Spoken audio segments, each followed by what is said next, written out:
What is happening, everybody? It is time for MLB Live Before Lock, and not long until NFL season is going to be starting as well. So pretty much, very much, I should say, actually looking forward to the first NFL slates, which are now, about 48 hours away? Well, I guess, 50 hours, if you want to be exact. So tomorrow morning, I'm going to be doing an NFL strategy show with Lofty. Him and Ben did a first look show earlier. I did a first look at the projections with Lofty on Friday, where Eric already shit has changed because my favorite value play on Friday was Jalen Coker. And out of nowhere, he gets put on the the IR like an hour after the show ends. So I had a ton of cards. I had a ton of cards I put together. It was the first thing I did where I was just like, Coker way too low, Sanders way too low.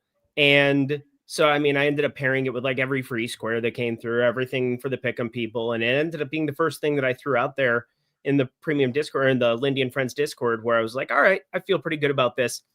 Coker out of the middle of nowhere. What in the world? How do we not even hear about that? And then, well, Sanders gets bumped 6 yards. So I guess it's an all right thing because, the CLV of that probably looks better in hindsight. But yeah, that was really, really annoying already. Before the season even starts, we have nobody doing their job correctly. Thanks, guys. Well, didn't he just get hurt in practice that day, though? Oh, I thought it was something else. I thought it was something that was lingering that they just didn't report.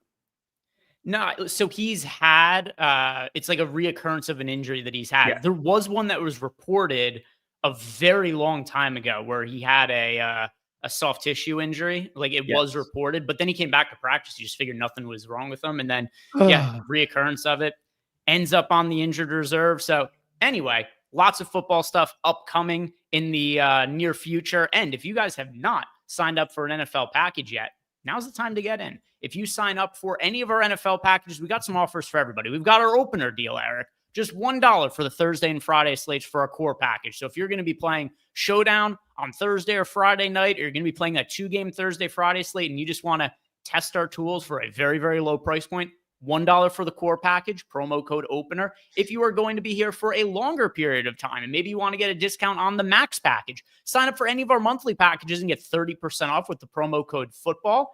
And if you are somebody who you are positive that you're going to be playing NFL DFS with us for the entire season, this is going to be the best total discount that you could get. 10% off any of our NFL yearly or all access packages with the promo code BIRD.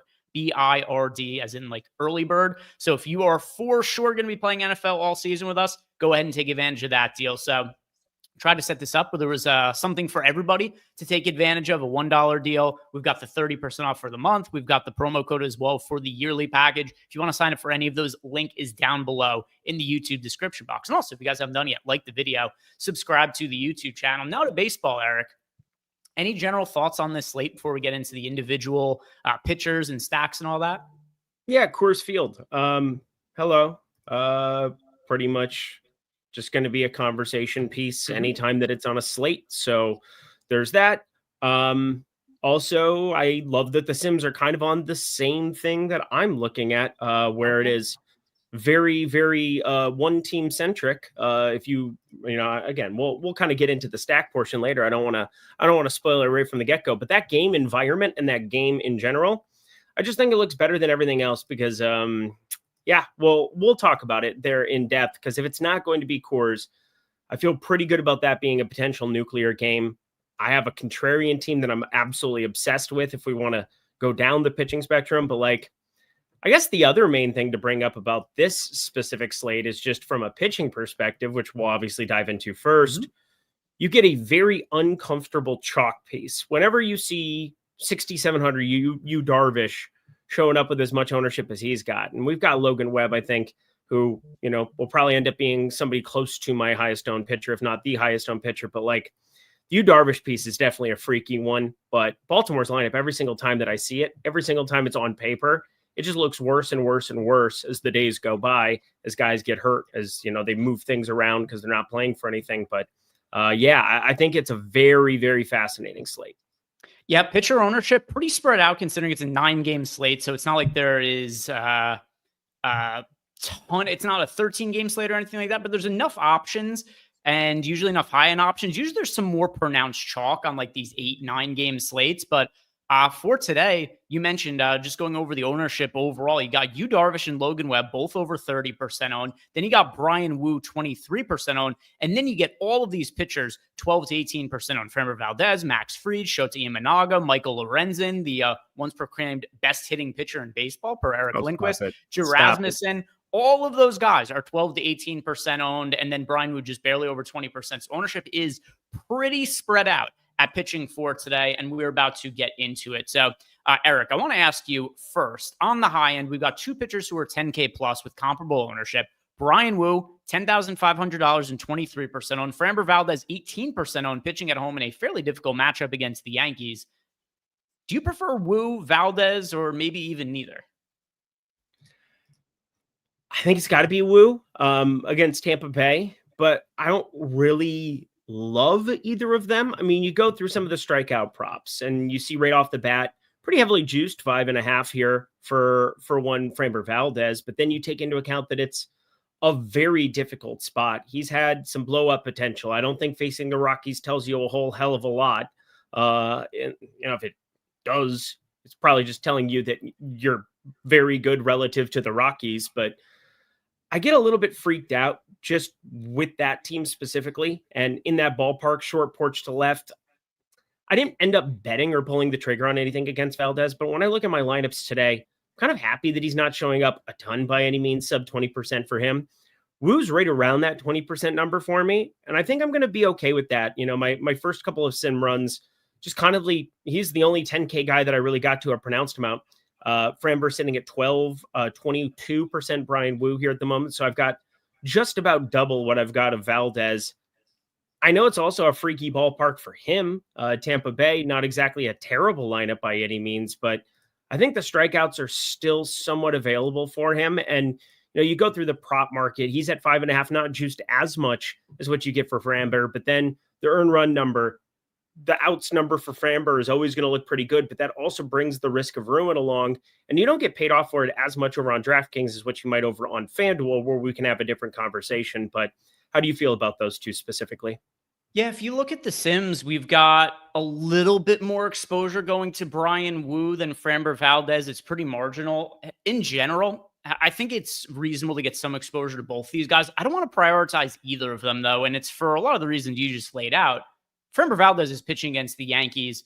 Like you said, massive ruin potential there. Then you get Brian Wu. He's pitching in Tampa Bay, and he's $10,500. Brian Wu is somebody who I typically view as more of a floor play than a ceiling play, just because he's a guy who gets a decent amount of strikeouts. But for a guy who's 10,500, he's not like a lights out strikeout pitcher. You're getting more of the upside just from him working deep into games. But you consider some of the downside because of the park factors. And then also that he's not, like a 30% strikeout guy at $10,500. So he runs the risk of some of those balls put in play turning into home runs in Tampa Bay. I'll agree with you and lean a little bit more towards Brian Wu just because the Sims prefer him a little bit. But my real preference here is to not prioritize either of them. If you're playing, say, like 20 lineups, get each of them into 3, 4 of them or something like that, be somewhere around the field. But there are some other pitchers who I prefer to roster and save some salary with. In particular, we're going to talk about Logan Webb as a chalk option here in a second.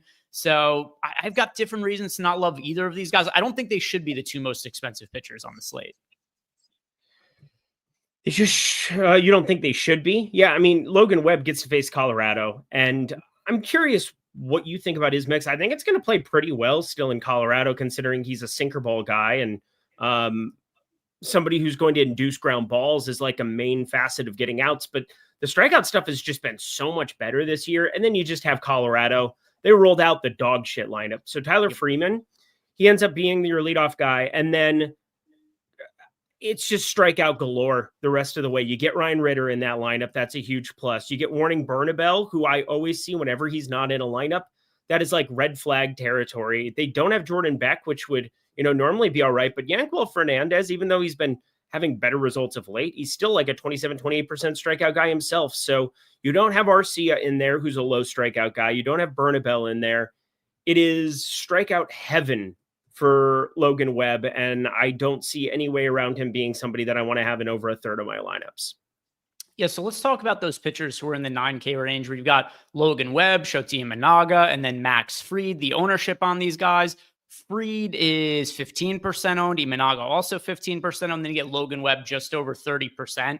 He's my favorite pitcher on the entire slate. So Logan Webb, I know it's Coors Field, but this team, like you mentioned, they're rolling out a shitty version of their lineup. They're already as is worse against righties than they are against lefties. Logan Webb's my favorite overall pitcher on the slate, and I'm kind of surprised he's not like 40 to 45% owned.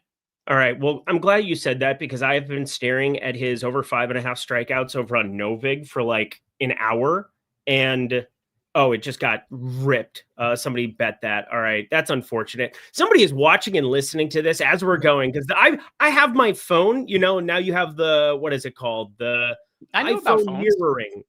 iPhone mirroring that you can put in the corner of your screen. And so I've got that up in the corner and I've got Novig just pulled up there where I was like, all right, this is my best 5.5 number. I've just been staring at it, had tons of liquidity. It's gone now, minus 153 as we're talking. So thanks to whoever just ripped that from me.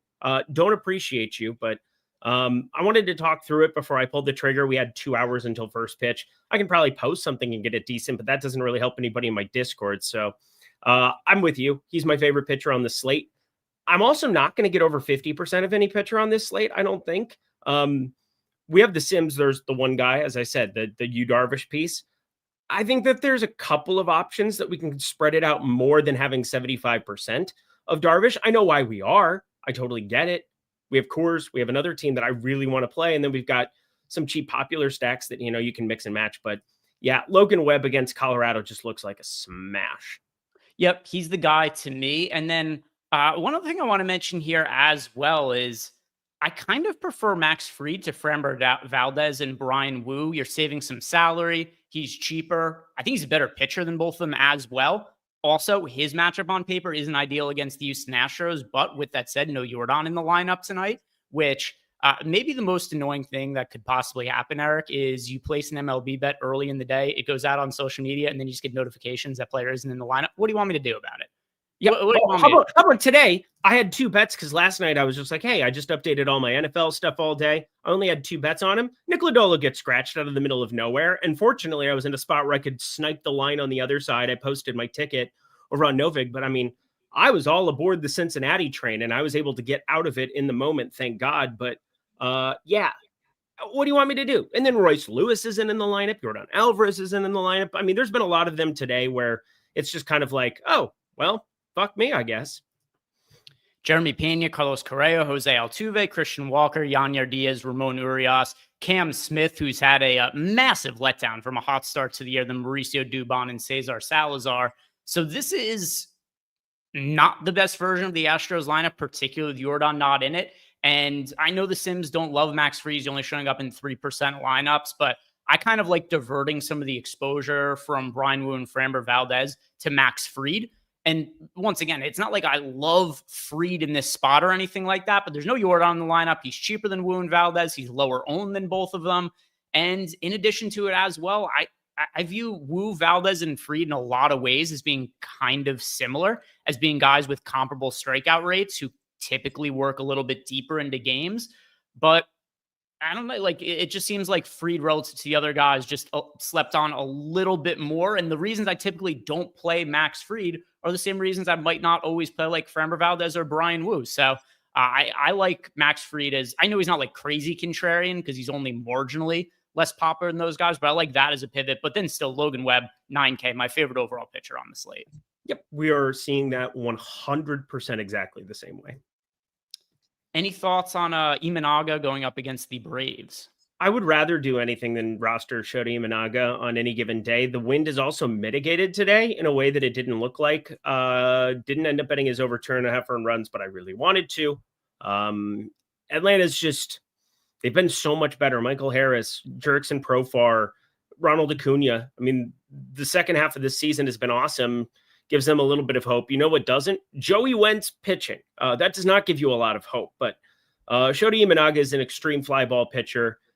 It's nice to be pitching in Wrigley. Last year, he ran so good with weather. This year has not ran as well. It's still pretty decent, but I'm not going to do it. I can't do it with Imanaga today.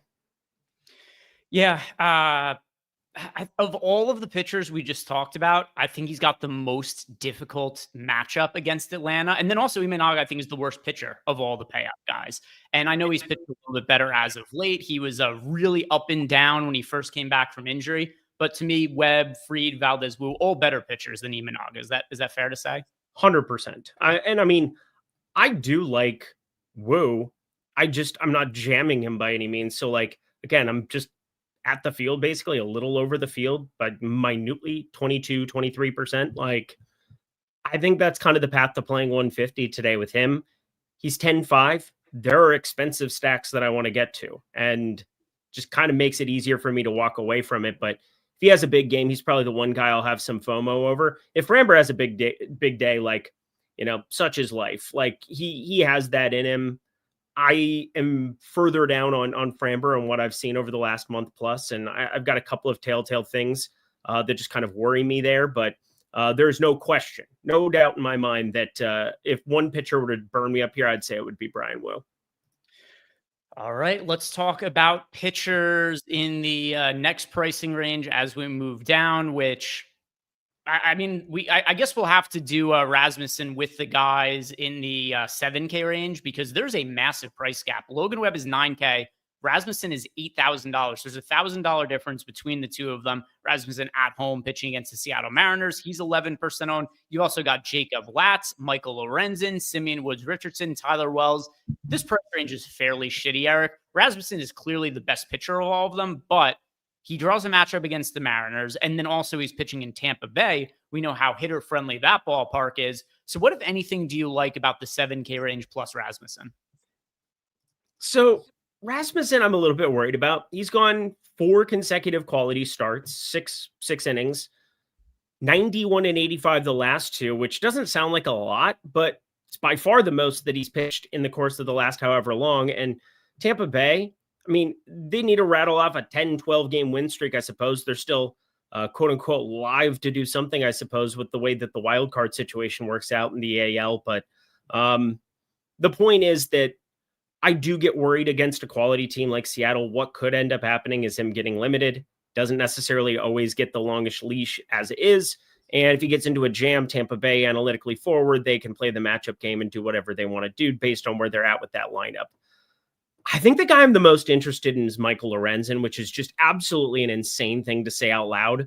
But Michael Lorenzen gets to go up against the Angels. How many times have we targeted the Angels on any day ending in Y? I mean, Patrick Corbin, I was a big proponent of, and I completely flipped that proponentness last time yesterday against Arizona because every day is its own little nuanced thing. But the Angels, they strike out at the highest clip in baseball against right-handed pitching, 26.2%. And then you look at the lineup that they rolled out here.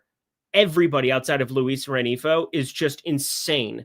Look at the 7 through 9, Greg. Lugo, Peraza, Teodosio. Like, we're talking one of the most ridiculous strikeout upside type lineups. I'm in love with Michael Lorenzen's strikeout prop. So 4.5 is going to be bet by me. I'm trying to get everything squared away at the exchanges before I do so, but man, is there upside for Michael Lorenzen here in this spot. Pretty mitigated weather compared to what we've seen over the last month in Kauffman, too, as we get into the quote-unquote fall here. So, yeah, give me Michael Lorenzen. I have 30% of him right now. That might be a little bit extreme, but I'm going to be somewhere in that 20-25% range for sure. Yeah, I mean, I think that he's pretty clearly the guy to be rostering in that price range just because that matchup against the Angels that, I don't know, would have been talking about this for like 2 months. Every time a righty pitches against the Angels, talk about how good of a strikeout spot it is. Michael Lorenzen, modestly priced. His underlying numbers and his actual numbers, they're not great this year, not terrible either. He's like as back end of a starter as a back end starter could be. 4.62 ERA, 4.35 expected ERA, strikeout rate, only 20.5%. He's a filler to an MLB team, just fill out the roster spot. But you just look at the other guys that we have to roster in this price range. And I don't love the matchup that Rasmussen has against the Mariners. He's more expensive and comparably owned to Lorenzen. And then the other pitchers here are Jacob Latz, Simeon Woods Richardson, Tyler Wells. It's almost just Lorenzen by process of elimination. Yeah, it's a little process of elimination, but also we're getting a pretty darn good number on Michael Lorenzen, where I like him more than I like Yu Darvish to a certain extent, mainly because I'm worried Yu Darvish pushes like 45, 50. Like, I'm really worried about the steam coming in on Yu Darvish. I do have Baltimore interest in single entry today. I need your sign off in order to be able to pull the trigger on something like that, because I think the A's are my, oh shit, why did I say that?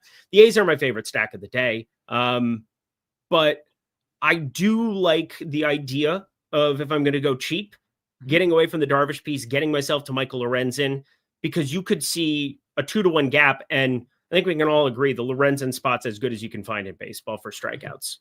Yeah, we're going to talk about Yu Darvish here in a second, but to foreshadow a little bit, I'm on the same page as you in terms of really liking the Orioles as a stack against Yu Darvish.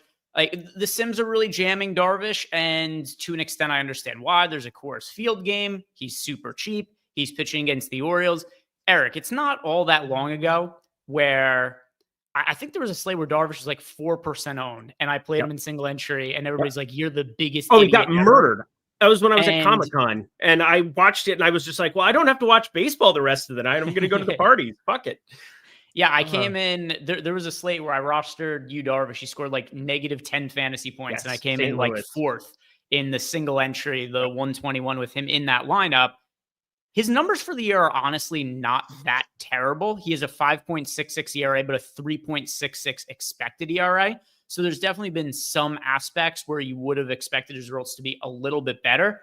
But we're also looking at small sample size with Yu Darvish. He's only made 10 starts this year. He's pitched 47 innings. He's 38 years old. His fastball velocity has been rapidly declining in recent years. We're not that far removed from Yu Darvish throwing about 96 miles per hour. And now you look at him the last few years where it was 2022, his average fastball velocity was 95. In 2023, it was 94.8. In 2024, it was 94.3. Now it's 93.7 this year. This is what happens when somebody's 38 years old. You just start to see the overall, stuff become less potent to what it was before. And now, just because of the outlook of the slate and him being priced at $6,700, he's massive, massive chalk for today, or at least we think in small field is going to be massive, massive chalk. The overall ownership for large field at 31% isn't all that egregious, but I do agree with you, at least in small field stuff, he's going to get steamed up a lot higher than that. So I think he's the best overall value pitcher on the slate for large field stuff. For small field, though, I think the ownership could be really, really crazy on him. Yeah, I think it could get to a ridiculous place that we do not want to go. So you know what I'm going to do? I'm not going to go there in single entry for sure. Now the question becomes this, Greg, because I guess this is kind of the main question, I think, of the entire slate, and it's going to dictate your stacks. It's going to dictate a lot of it because Lorenzen is more expensive. Is there anything cheap that you like other than Darvish? And is there a world where we play less than like 25, 30% Darvish? Because again, the Sims know better than we do. I'm not saying that I know better, but I just get that feeling that if he is your chalk du jour, the balance goes like this, because it's all relative to the inputs you put in, both the projection and the ownership projection. So like, I'm comfortable trimming it. Are you? Yeah, for sure. And the other thing too is I don't think you have to go with another cheap pitcher. I mean, we'll talk through some of the other cheap potential pivots. Severino's the one that I don't want to say like, he's the one I can tolerate the most on the low end. But if you're going to do something like stack against Darvish in small field stuff, the Orioles are pretty cheap. You now have the salary to go spend up and play like Logan Webb and Max Fried in the same lineup or something like that. Or if you don't love Fried, you want to go like Valdez or Wu, like that's fine as well. If I'm going to go to a different cheap guy though, Eric, it is going to be Luis Severino, who has really, really crazy splits. I can't remember a pitcher who was so much better on the road compared to at home. If you remember somewhere around, he tried to get traded. He tried. Mm-hmm. He did his best. He went to the media and said, I hate this ballpark. Something along those lines. I'm paraphrasing, but that was, he was like, I hate pitching. I hate pitching here. And if you look at his home road splits, I mean, like you could kind of see that bear out. I mean, he's got a 6.34 ERA at home this year and a 3.17 ERA on the road. It's not like he becomes a lights out pitcher on the road or anything like that. In reality, he's gotten a little bit unlucky at home. He's gotten a little bit lucky on the road, but still, either way, overall for the year, he's got a 3.99 FIP on the road, 4.23 FIP at home. And just not pitching in Sacramento is going to help him out a little bit. It's not really the worst matchup in the world going up against the St. Louis Cardinals. So if I had to roster a cheap pitcher who is not Yu Darvish, my answer is going to be Severino at 4% ownership. Oh my God, we're on the same page. So that's going to go very poorly. Also, strikeout prop. I'm very interested in betting. I've been playing a lot more unders in the strikeout department over the course of the year. Over the course of the last 2 weeks, for whatever reason, everything that I'm on is an over. And Severino, have you looked at his strikeout prop today? I'm just asking. I have not. I can't imagine any of them are all that robust for any of these cheap pitchers, though. 3.5 plus 120 at Hard Rock right now. Plus 119 at Novig. It's pretty low. So low.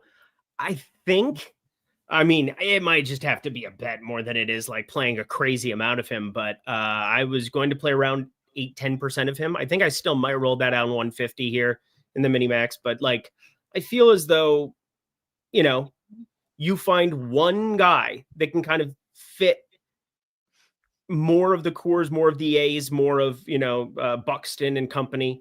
I think that's kind of what I want to do. I think that's kind of the path for me. But yeah, I mean, if we like him to take shots on in tournaments, and obviously it's not something that I'm in love with against the Cardinals, a team that's been strikeout immune to some extent. This is probably the better situation. No Alec Burleson. You get Contreras and Gorman up there 3-4. I don't know what a Jimmy Crooks is, but it doesn't sound good. It sounds like somebody's going to strike out a lot, but yeah, there we go. Is there anything else that you could tolerate on the low end? Because I think you and I are on the same page where it's not like we're like, boy, how good of a play is Luis Severino? It's more so it's like, he's a tenth of the ownership of Yu Darvish. If you played the slate out 100 times, I think Darvish, or I should say, I think that you were going to get more than 10 of them where Severino outscores Darvish. I agree. Anything else you want to talk about on the low end? Not really, other than like if the weather was in, I would take shots on Joey Wentz, even though I think he might be the worst pitcher with a left hand ever. But it just comes down to like looking at the pitching options. Michael Lorenzen, I'm counting on you. I need exposure to some expensive bats, and you are my single entry guy today. It's you. You're coming with Logan Webb. We're going along for a ride, and it's going to be a bumpy one, I know. I was just going to check something for. You said that Joey Wentz is the worst pitcher with a left hand, as if other pitchers. I was gonna say, what about Jim Abbott? But he was missing his right hand, not the left one. And all of them have Jim Abbott and I have the same birthday. Same birthday, Jim Abbott, September 19th. Fun fact. There we go. I yelled at him at spring training. So they were at spring training when I was a kid. I was like, "Hey, Jim, we have the same birthday." He goes, "Fucking cool." That's what he said to like a 7 or 8 year old kid. My dad, he always reminds me, he goes, "Remember when Jim Abbott was a dick to you?" And I'm like, he had one hand. It's okay. I do think it's funny that at every stage of your life, no matter where you've gone, it doesn't matter what age you are, people have been mean to you for no reason. For no reason at all. He's a one-handed baseball player. You're excited to meet him, and he could not have been less enthusiastic to be encountered by a young and cheerful and bushy-eyed Eric Lindquist. Yeah. Naples, Florida. I faked autographed a baseball and just wrote Kirby on it because I didn't get Kirby Puckett's autograph. And then Jim Abbott told me fucking cool when I said that we had the same birthday before he was like warming up to go pitch an inning. I was like, all right, this is not a good trip, even though I was like, 8? It was a good trip. I got to play like jungle mini golf or something, but we continue on our merry way, AJ Verse. Yes, we do. Any other thoughts on pitching at all before we talk about the FanDuel side of pitching real quick? No, I can't really say that Shodi Minug is a terrible play. I just hate him. I think he's very overrated. He has a left hand. Can you milk me, Greg? But anyway, it's just not going to happen for me. I don't know. It just felt like I have left hand, Greg. So let's talk about FanDuel pitching. On the FanDuel side of things, here's what we got to look at. we've got actually, here's one thing I like about FanDuel. Pitching sucks so much today. I love that you only have to pick one of these pitchers to roster over on FanDuel. Logan Webb is 20% owned. Brian Woo's 15%. Framber Valdez is 15%. Yu Darvish, even at $7,600, is still 14% owned. Max Fried is 10%. Pitcher ownership is really spread out over on FanDuel. Even though he's pitching in Coors Field, Logan Webb is going to be my cash game pitcher that I'm going to recommend to you guys over on FanDuel. For GPPs, I assume you're also going to like Logan Webb. We liked him on DraftKings. Stands to reason we're going to like him on FanDuel. If you're rostering somebody who is not Logan Webb on the FanDuel side of things, who is the pitcher you like the next most?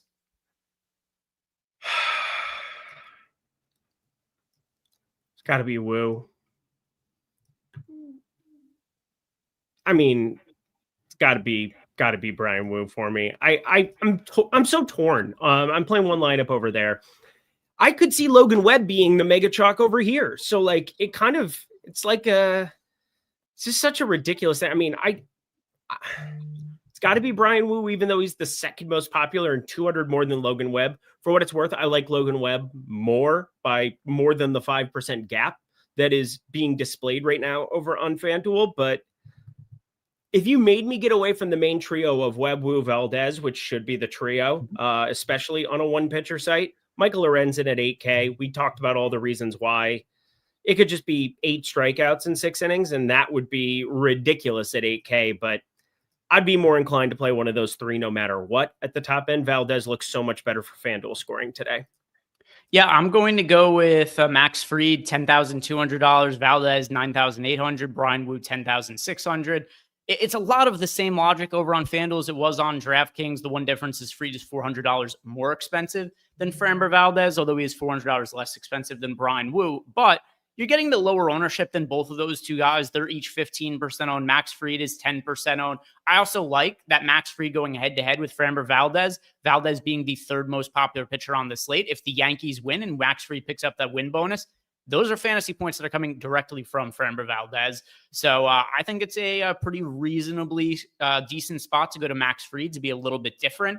I don't really like any of these guys who are like 1% owned on FanDuel. I think it's pretty unnecessary to go to any of them. Also, Luis Severino, who you and I said we tolerate over on DraftKings, he's $8,200 over on FanDuel. So I don't really find that to be a necessary play over there. But Max Fried's my favorite contrarian pitcher on FanDuel.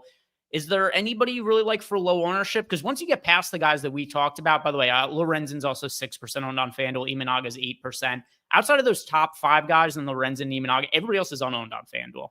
Yeah, and they should be. It's just Rasmussen's put up 4 consecutive quality starts. I suppose there's a world that we should at least give him a shout out where he's just been so insanely efficient. He hasn't really even pitched that many pitches.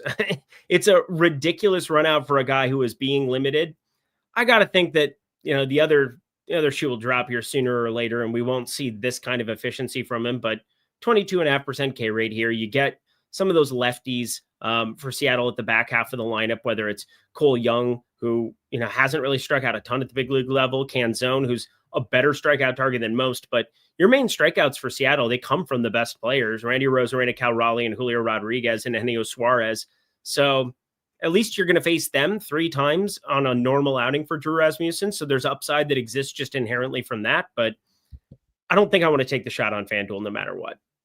We just got the Orioles lineup that came out, and here's the one nice thing about the Orioles lineup. The bottom half of it is absolute dog shit, Eric, but if they're going to produce anything, we could feel reasonably confident it's going to come from the top guys. So to me, it's pretty easy. If you're making an Orioles stack on DraftKings, you're playing the top 5 hitters because it's Holiday, Jackson, although Jackson's kind of garbage as well. But so anyway, Holiday, Jackson, but then Henderson, Mountcastle, Cowser, and then Basallo. So, I mean, I look at this lineup where it's like, all right, I'm going to roster Holiday, Henderson, Mountcastle, Cowser, Basallo. There's my 5-man stack. But then Basallo is the 6 hitter as opposed to Jackson in the 2-hole there. And I feel pretty decent about those being the guys that would go off in the event that Yu Darvish gets his face kicked in.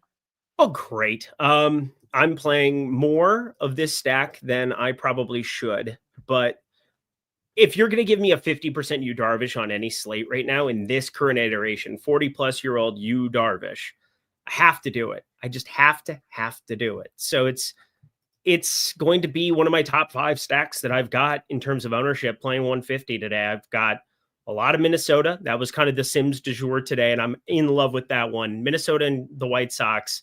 I thought there was a phenomenal spot for both of them. Better hitting weather than we've gotten some other spots. Do point up. We got some nice situations to be taking advantage of here. And then Baltimore is going to be in that top 5 with me, with San Francisco, Kansas City, and the Athletics that I talked about earlier.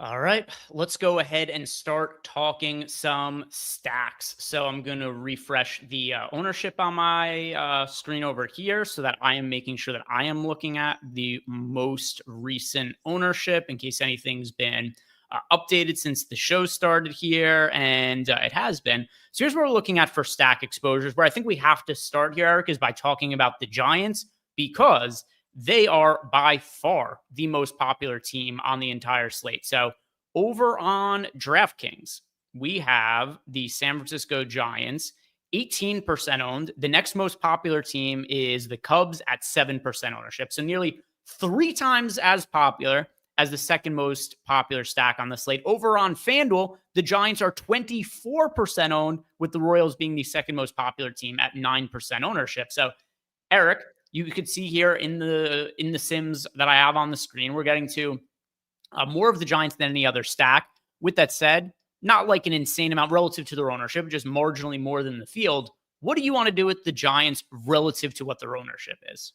I am going to be below the field on the Giants. Sometimes we have these back and forths about Coors Field. I'm not going to be crazy below the field for what it's worth in large field right now.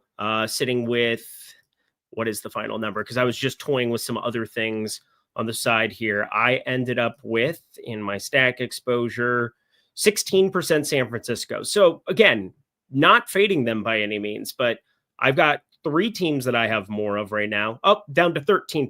13% sounds about like the number that I want to get to of them. So here we go.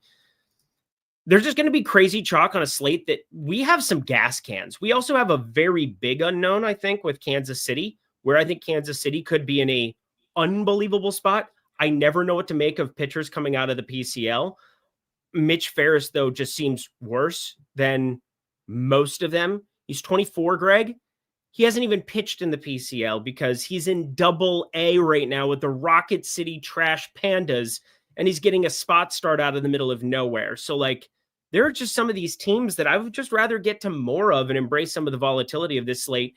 Kyle Freeland is the one Colorado Rocky that, doesn't have the most strikeout upside, but has done an okay job throughout the entire season of not getting completely blasted. I think he actually did get blasted in like a recent road start, but like, I know he's back in Coors. I know this team sucks, but so does everybody else. And we're going to see them get crazy exposure. And you can still mix and match a couple of these guys in on lineups and not have them be your primary. Like, I have no problem with that. Once upon a time I did, but Sims have taught me otherwise. I'm looking at a lot of like Devers plus, what is this one? Devers plus Chapman. Got another one here. Just like some of these 2 and 3 man secondary stacks. I'm fine with that, but like, I'm really not running out 5 mans of San Francisco more than like a 12-13% clip on this slate. Yeah, so I look at the Giants this way as a stack. We have them also by far the highest top stack odds of any team on the entire slate, but the ownership's kind of there. I view them as a team to be about in line with the field with, to slightly overweight. I think the 20% that's coming out of the Sims is pretty reasonable, and that is pretty aligned with what their ownership is. Yep. Agreed. Let's see what the I'm so mad at myself. Yeah, no, there's just so many different things, so many different iterations where I could just see myself getting to them and being like, there were DFS players once upon a time. They would just jam Coors Field every single day because it's like, well, the days that it really goes off, it really goes off. But I think now with the tools that we have at our disposal, with the Sims tools specifically, just learning when to take calculated stands on Coors and when not to. This feels like a very not with the other options that we have at our disposal, with Minnesota, with Kansas City, with the Athletics against Michaelis, who must pay for his sins. I think there is no doubt that we have options that aren't San Francisco, whereas some slates, you just look at the board and you're like, why wouldn't I go fire up everything? Oh, Mike Trout scratch. That's actually bad for Lorenzen strikeouts. It's actually bad. I mean, it's good for him overall though, because Correct. who's gonna step in the lineup in place of Trout now? It's gonna be a worse hitter. Nobody. Yeah, it is surely going to be a worse hitter. Really don't want to have to freaking make adjustments for it though at the moment, but here we are. Yeah, it's a good thing for Lorenzen though. Yeah, I would say overall good for his.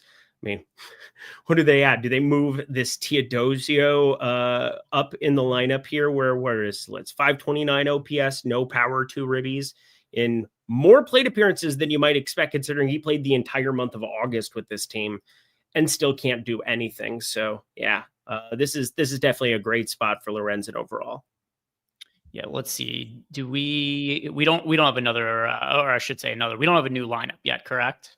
No, not yet.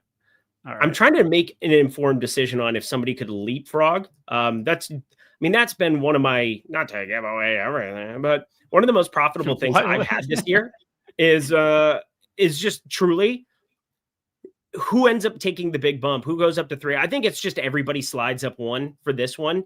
But sometimes you'll get like a Bryce Teodosio will bat 3rd out of the middle of nowhere for no reason in these kind of spots. I think this is probably more likely.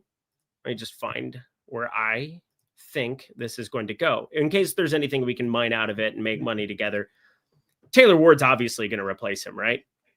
Like Taylor Ward just plays today now, or did his face get carved out so bad? I mean, is his face broken? I don't think he could play. Can he? Yeah, I didn't know. I didn't know if his face broke when he hit a wall. I don't know. I'm just because he was not in the lineup initially. I'm assuming he cannot physically play. He took a.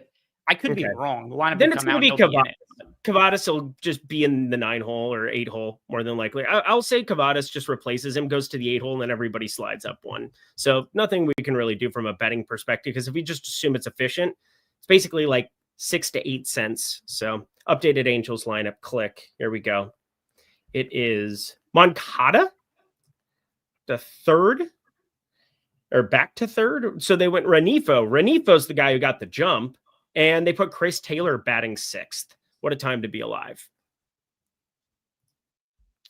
Who got added to the lineup? I'm trying to remember who was in the line. Chris Taylor got added to the lineup, and then Renifo went from 5 to 2. So Renifo, by the way, I don't know if you know how bad Chris Taylor's been this year. Horrendous.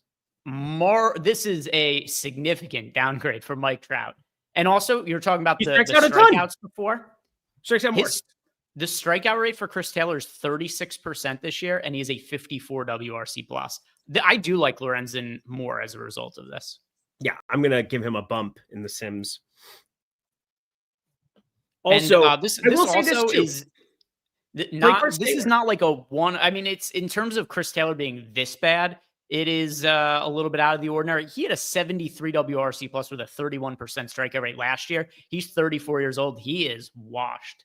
He is washed. And I mean, the Dodgers love him. He is such a clubhouse guy for them. It didn't matter. They couldn't justify it anymore. They just couldn't do it. Yeah, they didn't love him enough to keep him. No, nor should they at these numbers. All right. So this is good. We got another. We already liked Lorenzen in the 7K range, but now I think we've got somebody who we could even be more confident in as a pivot off of Yu Darvish. Another thing that I've really liked doing in spots like this, if you're even at no vig or Onyx odds, you have the access to be able to do this. I would just take strikeouts over 4.5 and the under of earned runs right now for Lorenzen. I mean, this is just such a good spot. And his 2.5 earned runs it's just an inflated number. Not saying that Neto isn't capable, that there aren't other capable hitters, but like this is as good of a spot as you could possibly ask for a mediocre to bad pitcher to possibly walk into and rack up Ks and avoid any kind of disaster. He has a skin infection. Shout out Mike Trout for the skin infection. All right. Did they ever say what the actual injury was to Taylor Ward for running face first into the wall? I don't know. Broken face on corner of Crawford boxes. I don't know what else. That's the most poorly designed stadium ever. And the fact that nobody hits like long, dead center shots up the ramp ever is pretty funny to me. When's the last time we saw somebody catch a fly ball on the ramp? I mean, overall, it is a very dumb stadium. The Crawford box, it is marginally better than it used to be, where it was just we have a giant hill in center field.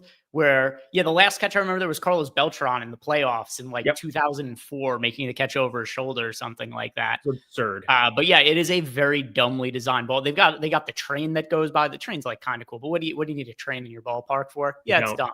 You know what it is? It's a ballpark that looks like it was made by an 8-year-old as a school project. Like, all right, we're gonna do trains. Let's just put up. We're gonna make a hill. Oh my god! Play in the dirt. It is just like random shit. Dude, that is the best explanation you've ever given on any of these shows. Bravo, sir. Yeah, it is. It is total nonsense there. Whatever. We can move on past this. For single entry, we've talked about what we like about Coors Field. We have that injury news to talk about.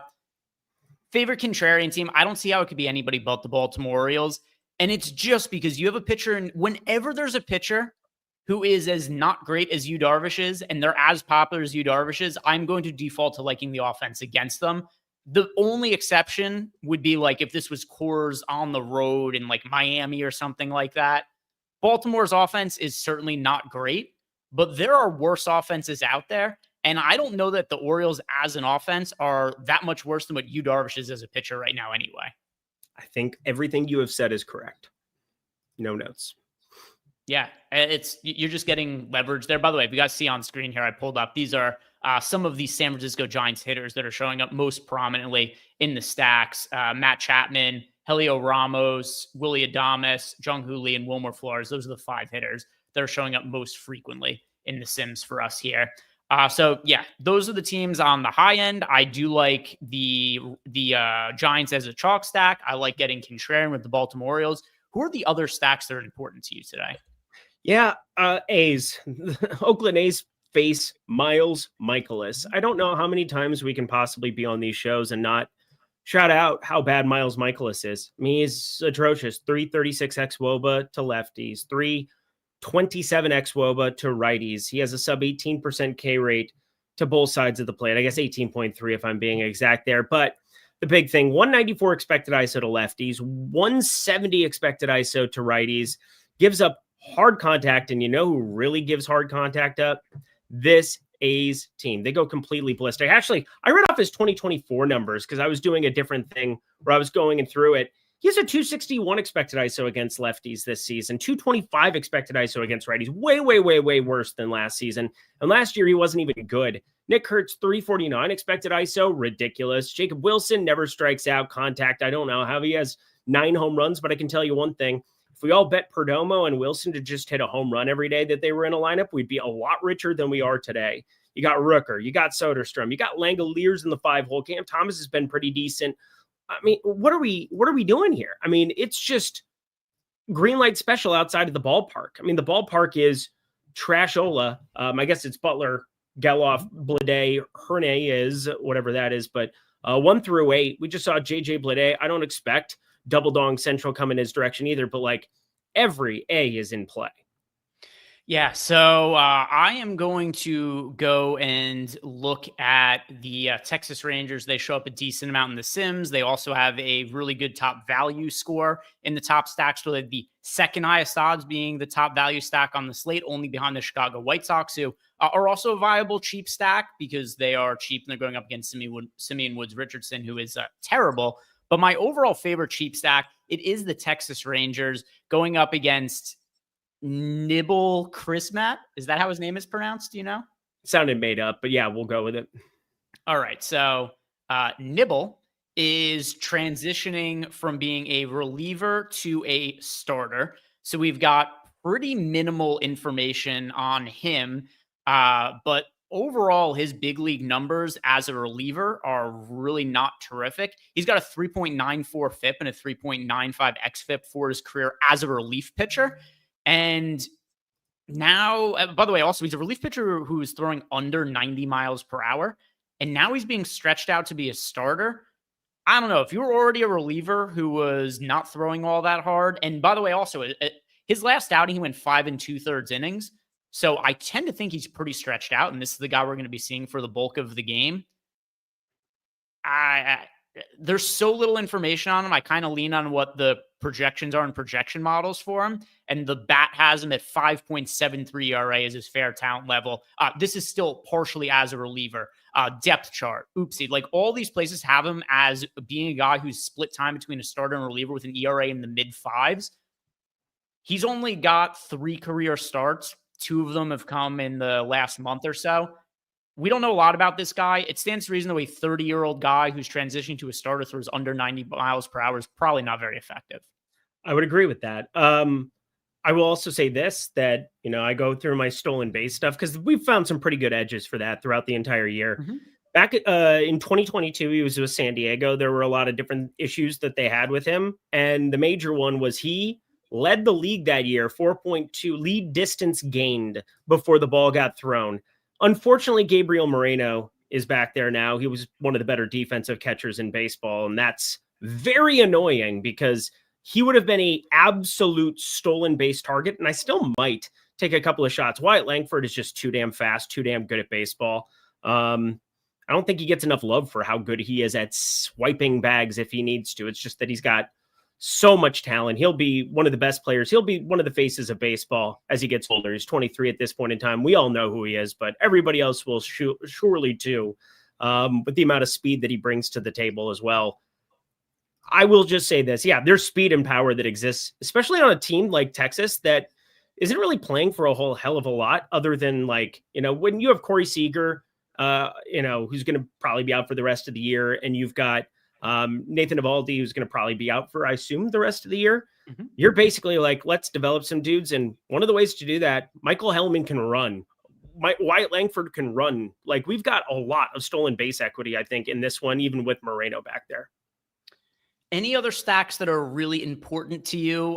So I have 3 that I highlighted: the Orioles, the Rangers, the Giants. Anything else that you are prioritizing as far as stacks? You have any Arizona interest on the other side of this one? Going up against Jacob Latz, 42.7% hard hit, gives up fly ball contact. But my assumption for Jacob Latz today is that he's not crazy long for this one. He's gone 3 1/3, 4 1/3, but still 4 or 5 innings of him for Jacob Latz here, pitched on the 27th. Give him another look. I think Arizona is a team that I really like the idea of just getting to the main boppers where, it's going to be a lot of Buxton one-off. It's going to be a lot of these other guys. Give me Corbin, Carroll, and Ketel Marte as one-offs. At low ownership on any slate, especially with Coors and all these other spots that people want to get to. Yeah. So as far as Arizona goes, I view them as being a team to have exposure to, but not maybe necessarily a priority. Like, they're showing up in 7% of lineups in the Sims as a 5-man stack. We also have them with in the top stacks tool, 5.5% chance to be the top scoring team on the slate, 6.6% ownership. I think they're a good team to stack, just maybe not one of my favorites on the slate, but definitely a team to have exposure to. Gotcha. All right. Well, good talk. Glad we had it. Want to build some lineups? Yeah, I'm building them as we go. Again, this Trout thing, I thought I had my lineups all set and just ready to rock. And then I let the Sims update, and now I'm just kind of doing my own updates, and ended up being a little bit more work intensive show than I was expecting, Greg. All right. So I'm going to start by building a lineup that is an Orioles stack and see how this ends up looking. So I'll build this for small field stuff, and I'll let you build out your lineups that you're editing there while I do this. And then obviously for FanDuel, the Orioles don't look nearly as enticing over on the FanDuel side of things. The primary reason for liking the Orioles is because of the leverage we're getting on them. That goes out the window when Yu Darvish is owned like a normal starting pitcher over on FanDuel. Correct. He's 10% owned. So DraftKings will build an Orioles lineup. FanDuel, we could go and build a different stack.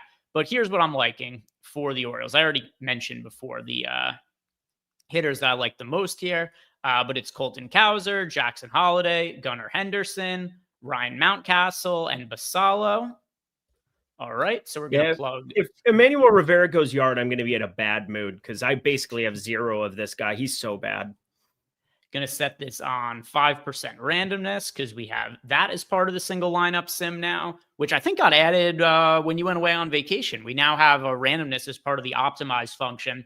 So press the random button. Here's what we ended up getting to. I really do like this lineup, by the way, Eric.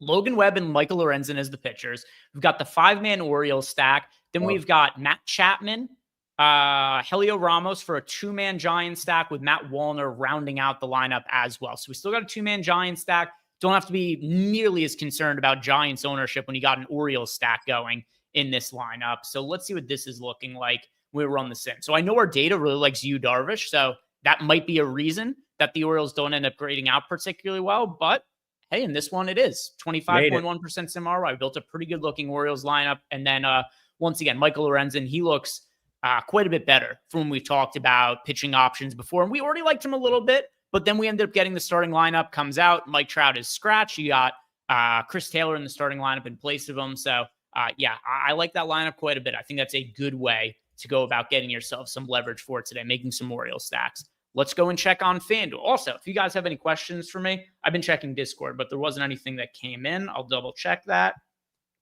And yeah, nothing at the moment. If you guys do have questions, hit us up and let us know. If you want to sign up for any of the packages here at Stochastic, link to sign up down below in the YouTube description box. And don't forget about all the different offers that we have going on for NFL season.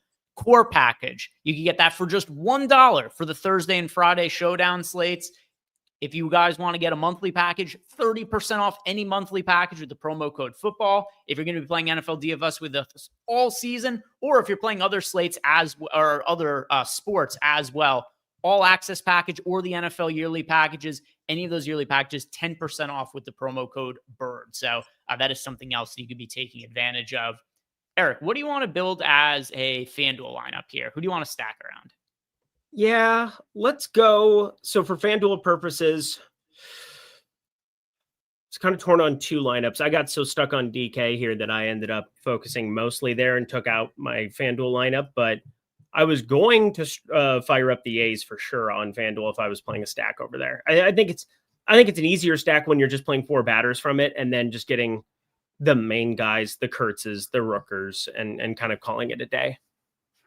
By the way, I wanted to answer this question from Tom Olson. He said, Sir Greg, that is my royalty name. Single lineup sim is just NFL and MLB right now. Yes. No, we have every single sport that we offer on the site. We have the single lineup sims for. So you could actually see here, we have for NFL, NBA, MLB, college football, PGA, MMA, and NASCAR.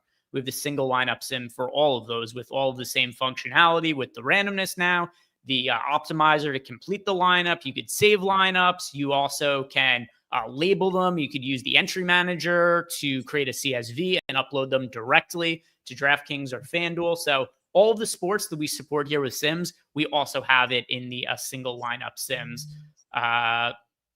Did you, I kind of slipped my mind as I was doing the ad read and answering that question. Did you say what team you wanted us to build a stack of here? The A's. It's okay. You don't care about me.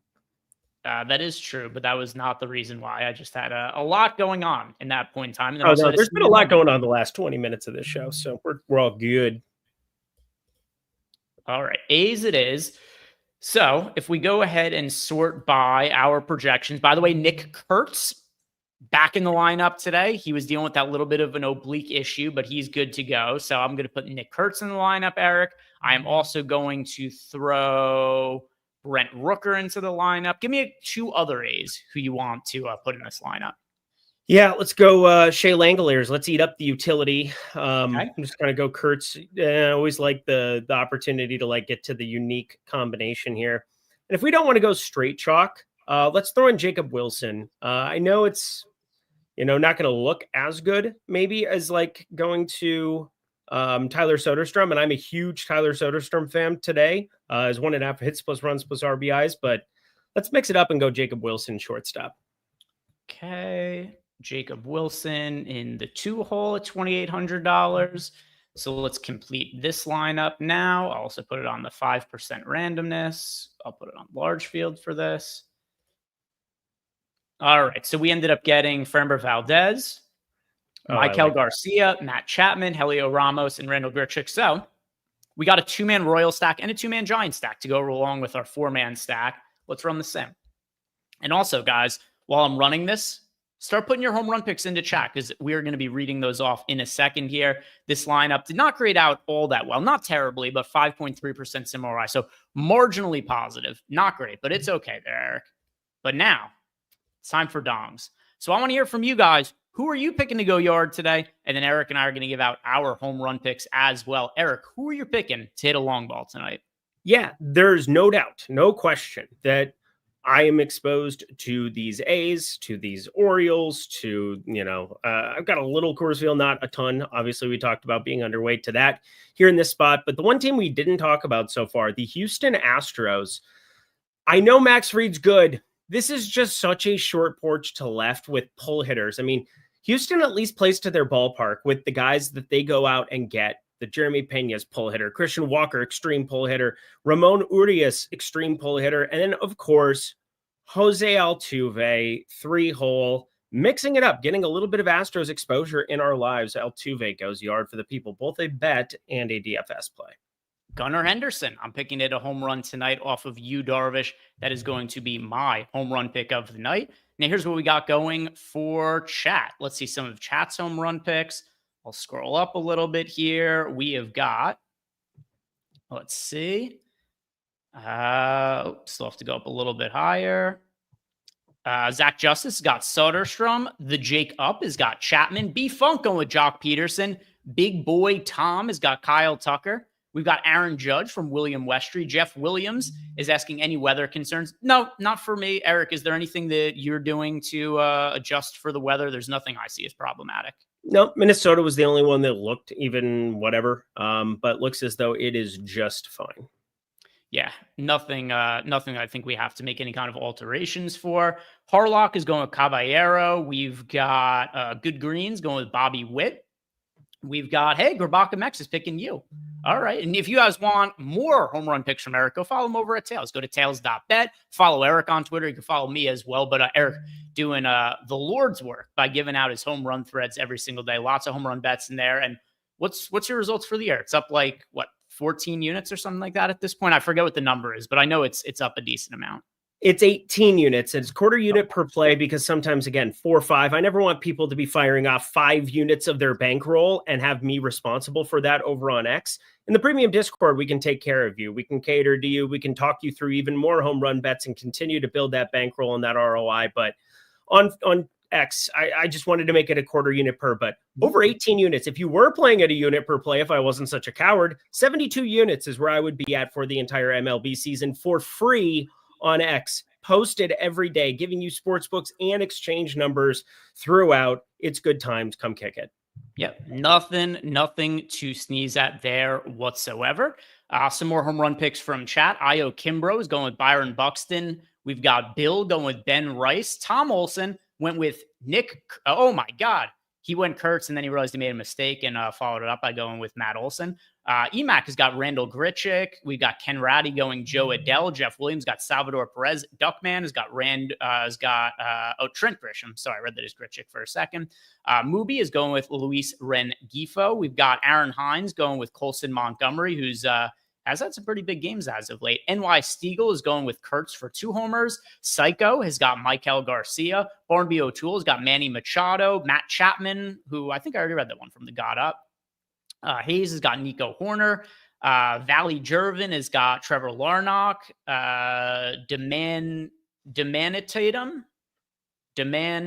Tatum. All right. Matt Chapman. And then we've got Sotex going with Tyler Locklear. $70 million man has got Lawrence Butler. Pierre has also got Colson Montgomery. Mike Swarek is going with Rowdy Tellez. We've got Rodriguez from Billy. Rodriguez could be so many players. I mean, that's like I'm going to pick Jones to score a touchdown in the NFL on a given week. I mean, Rodriguez, I assume he means Julio. How many I assume there's multiple Rodriguez's on the slate tonight. Isn't there? There's a catcher Rodriguez that used to exist once upon a time. You know what? I take it back. Julio is the only Rodriguez on the slate tonight. I stand corrected. I just assumed there was going to be like 4 or 5 Rodriguez's starting today. So that is going to be an L for me. And that's how we're going to This is why Miami's market is down, Greg. This is why Miami's market is down. There's no more. They've got nobody to root for.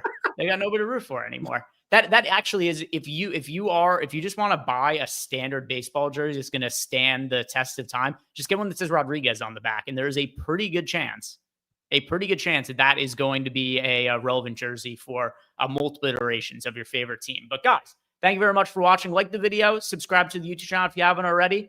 Good luck with your lineups tonight. Tomorrow morning, I'll be on the NFL lineup building show with Lofty. We're going to build some NFL lineups using the single lineup sims for this weekend's NFL slate. So go check that out tomorrow morning. Peace out, guys. See you tomorrow.